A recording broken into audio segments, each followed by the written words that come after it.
আসসালামু আলাইকুম রহমতুল্লাহ বারকাতুহু। সম্মানিত ভিউয়ার্স, আপনারা দেখতে পাচ্ছেন আমার পাখি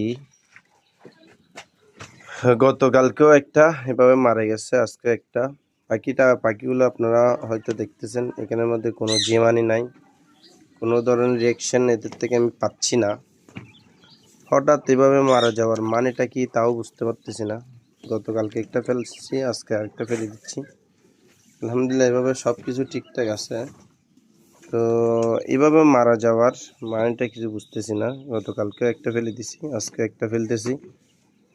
তো 3 দিন আমি ওই ইসেল আর আপনার ক্যালফ্লেক্স খাওয়াইছিলাম, 3 দিন পরে স্টপ করে দিছি। এখন কি খাওয়াবো এটা আসলে বুঝতে পারতেছি না। অভিজ্ঞ যারা খামারি তাদের থেকে পরামর্শ চাচ্ছি, যেন আমার পাখিগুলোর আল্লাহ হেফাজত করেন। আপনাদের উসিলায় একটু আমাকে ভালো পরামর্শ দিবেন, এই কামনা করতেছি। আসসালামু আলাইকুম রহমতুল্লাহ।